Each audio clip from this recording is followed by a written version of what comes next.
I recently got a lifetime ban from Twitter. Now, I'm not posting this film to whine, but I think it's useful to look at comparable cases to judge the site on its consistency.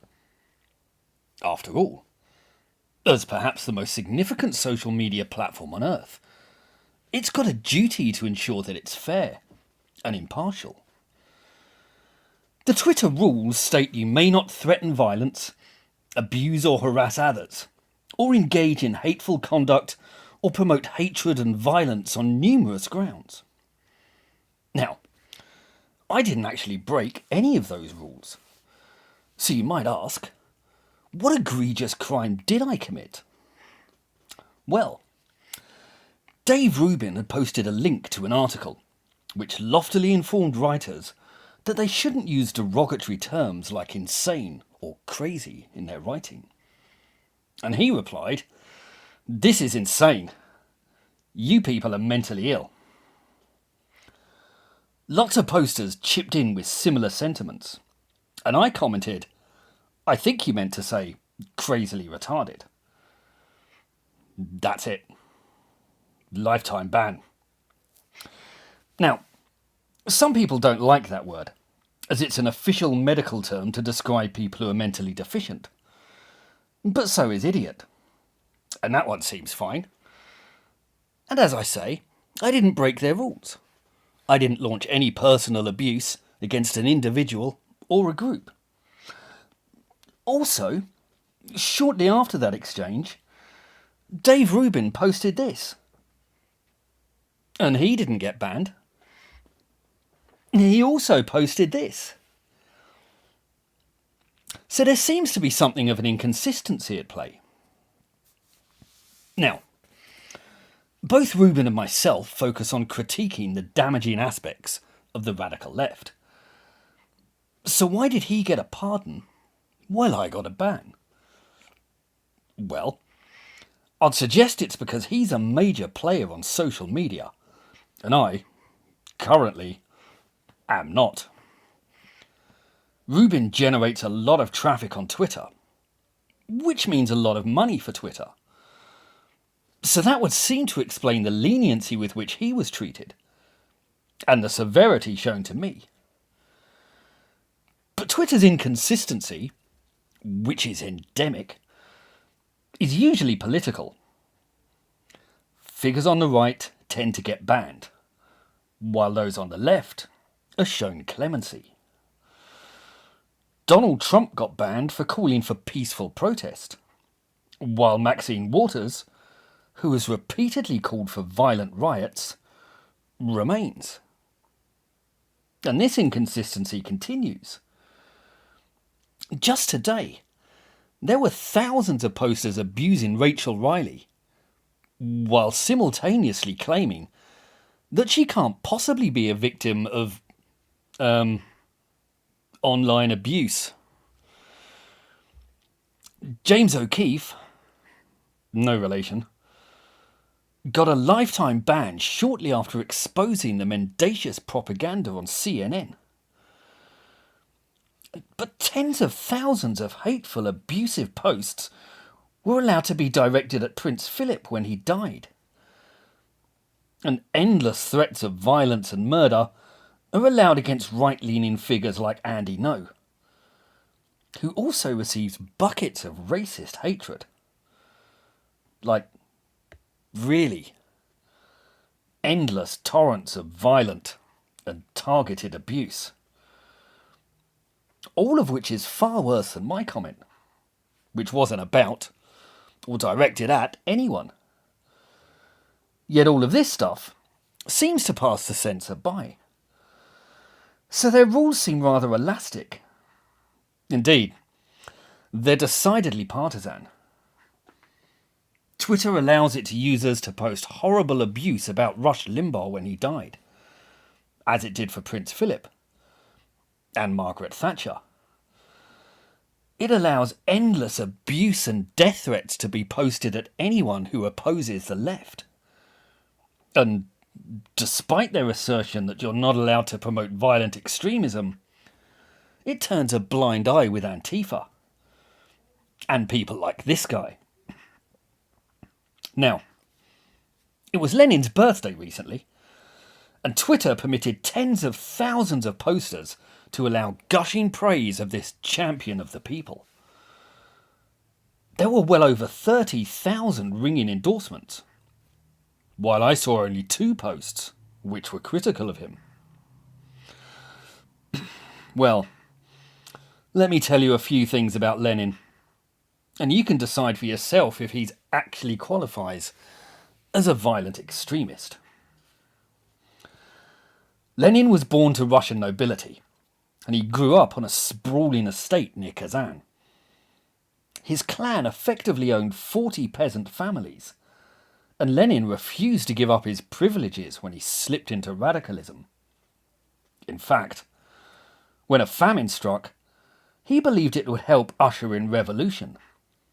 So he did nothing to aid the starving peasants on his estate. And as landlord, he continued to demand their full rents, even as they died around him. As he travelled, he refused to pay a decent wage to the maids he insisted on keeping, and he ruled his household like a tyrant. Everyone else crept around in silence as he worked, fearful of incurring his terrible wrath. Lenin never had any contact with the working classes, and he never developed any real friendships or personal affections either. His relationship with his wife was more that of party boss and secretary. They slept in separate beds and never had any children. He despised literature, culture and music, and never danced or drank. Lenin was renowned for being belligerent, unpleasant and aggressive, and he fell out bitterly with virtually every radical of the period. Plekhanov, Struve, Bernstein, Yuliy Martov, Bogdanov, Trotsky. His behaviour, even in obscurity, was famously intolerant and dictatorial. And in the 1905 revolution, he was horrified at the lack of violence. He urged his supporters to plant bombs and to occupy the rooftops before hurling acid, boiling water and paving slabs on the police. But he ran from the fighting himself. When World War I broke out, Lenin celebrated it, cheering on the mud and slaughter from his comfortable little enclave in Switzerland, where his needs were met by a maid he paid a meagre salary. By 1917, the revolution had already happened. The Tsar had been deposed and a provisional government established, which was determined to arrange elections. But knowing he would lose the vote, Lenin was even more determined not to allow those elections to take place. He overthrew the delegates in an armed coup. Public pressure eventually forced later elections, but Lenin's Bolsheviks won only 24% of the vote. So when the Constituent Assembly sat, it was closed at gunpoint and never opened again. All other political parties were banned, and there would not be a free election in Russia for another 74 years. Lenin had no interest in freeing the Russian people, only in converting them into obedient socialists who would obey his every whim. He said, "We must abolish individualism. Man can be corrected. Man can be made what we want him to be." After he seized power, he immediately issued a decree authorising censorship, before quickly establishing a bureau of propaganda and a department of the press. The Bolsheviks had promised press freedoms, but they were ruthlessly suppressed from the start, and the entire state was based on a massive bed of lies from the outset. Lies about the successes of the Soviet state and of the intentions and actions of their enemies. All rival parties' newspapers were banned, their printing presses either appropriated or smashed. Party leaders and editors were arrested and beaten up.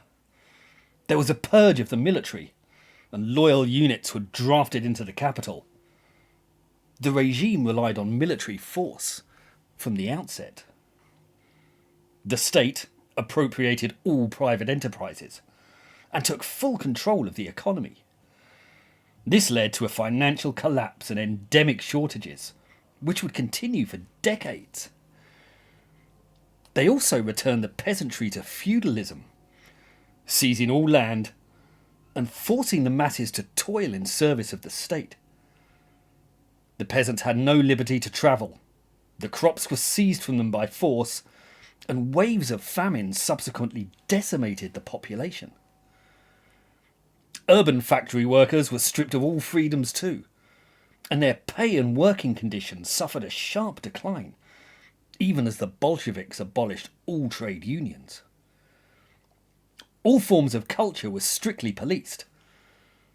In the 19th century, Russia had produced scores of geniuses like Dostoevsky and Tolstoy, who lit up the cultural firmament. But under Lenin, this rich well of talent dried up, and the Russian people were restricted to trite fare in support of the Socialist Party line. The opponents of Bolshevism, appalled by their seizure of power and draconian policies, attempted to overthrow them. But Lenin waged a bitter civil war against them, which was enormously costly in lives. During that war, he urged Trotsky to set up 30,000 men with machine guns to the rear of their forces, to massacre any of their own troops who fled the battlefield. And from the start, Lenin's rule was reliant on state-sanctioned terror.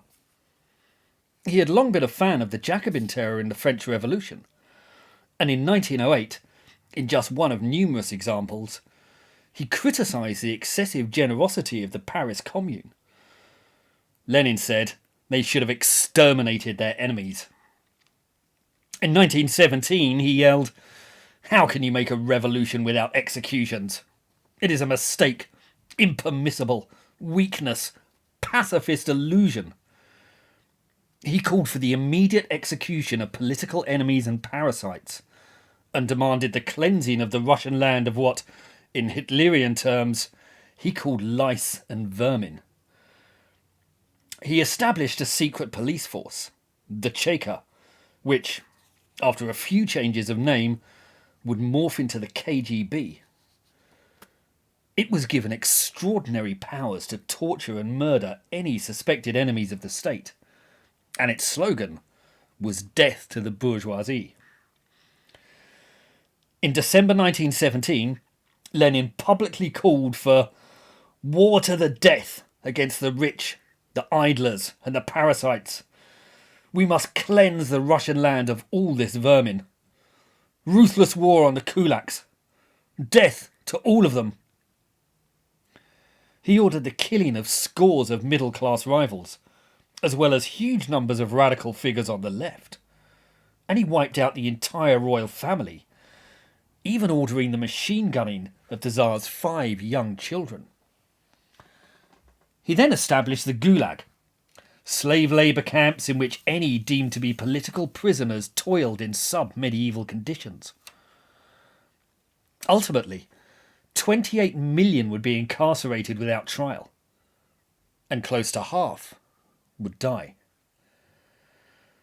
Lenin continued blaming the severe food shortages he had caused on speculators, hoarders and parasites. These lies could be used to justify their ever more brutal purges and steadily rising number of executions.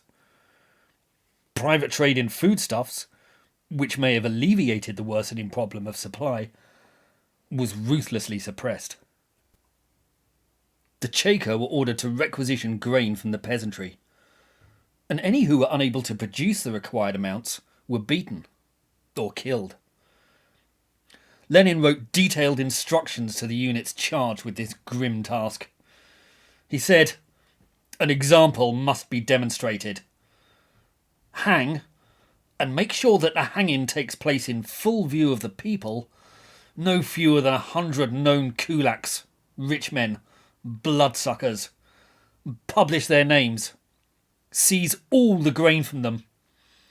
Do it in such a fashion that for hundreds of kilometres around, the people might see, tremble, know, shout.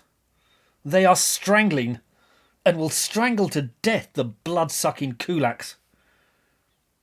Find some truly hard people. Lenin. As opposition to the regime mounted, Lenin unleashed a red terror on the Russian people. I'll spare you the grisly details of the methods of torture and murder employed by the Cheka in those years, though you can read all about them in my books. But it is certain that several 100,000 died at their hands in that period. Perhaps more than were killed in all the battles of the Civil War. The Soviets also attacked religion, closing, destroying or desecrating churches, and massacring thousands of priests, monks and nuns. Lenin even ordered the shooting of any workers who celebrated Christmas. The rule of law was also overturned. Only those loyal to the party were made judges, and verdicts were determined on ideological lines. Judges arbitrated via their revolutionary consciences alone. Evidence was not deemed necessary. Denunciations were deemed sufficient to secure a conviction.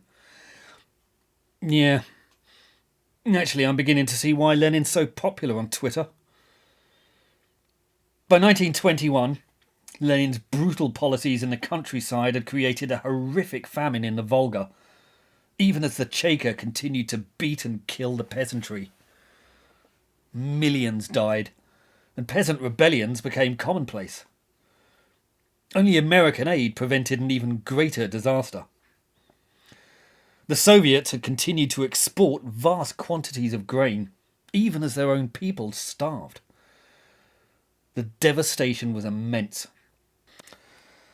Yet Lenin brushed it off by arguing that the peasant must do a bit of starving so as to relieve the factories and towns from complete starvation. That's the champion of the working man for you. Among those who rebelled against the treatment were the Kronstadt sailors, the most loyal supporters of revolution in 1917, and they laid out their grievances in a powerful statement. By carrying out the October Revolution, the working class had hoped to achieve its emancipation. But the result has been an even greater enslavement of human beings. The power of the monarchy, with its police and its gendarmerie, has passed into the hands of the communist usurpers, who have given the people not freedom, but the constant fear of torture by the Cheka, the horrors of which far exceed the rule of the gendarmerie under Tsarism. But the worst and most criminal of all is the moral servitude which the communists have also introduced. They have laid their hands on the inner world of the toiling people, forcing them to think in the way that they want. Through the state control of the trade unions, they have chained the workers to their machines, so that labour is no longer a source of joy, but a new form of slavery. To the protests of the peasants, expressed in spontaneous uprisings, and those of the workers, whose living conditions have compelled them to strike, they have answered with mass executions and a bloodletting that exceeds even the Tsarist generals. Did that missive give Lenin pause for thought? Did it, hell. The Kronstadt sailors were massacred before the champion of the people turned on the rebellious peasants. He ordered chemical warfare to be waged on them, and tens of thousands of rural labourers were killed by poison gas. By the time of his death, Lenin lived in opulence, like the rest of the Bolshevik hierarchy. He was sequestered in a gawky mansion, and a Rolls-Royce was procured to ferry him around in grand style. Many claim that Stalin subverted Lenin's ideals, but the reality is that he simply continued the legacy established by his predecessor. It was Lenin who set up the one-party state, Lenin who established the secret police, who loomed over a populace which lived in fear. The rule of law and democratic process had been elbowed aside. All financial, cultural, and educational liberties were gone, and a rigorous party even controlled the thoughts and words of the cowed population. It was Lenin who had created the ultimate totalitarian dictatorship, and it is well established that in the 6 years of his rule, Lenin was personally responsible for the deaths of 10 million people. Now, you can decide for yourself if he qualifies as a violent extremist, but Twitter have made their position quite clear. Lenin, good. Trump, bad. If you've enjoyed this film, please like and subscribe. And if you're interested in these topics, I've written 2 books which go into them in extensive detail. They're called The Tyranny of the Left, and they're available on the links below. Please feel free to pick them up and let me know what you think. Thank you.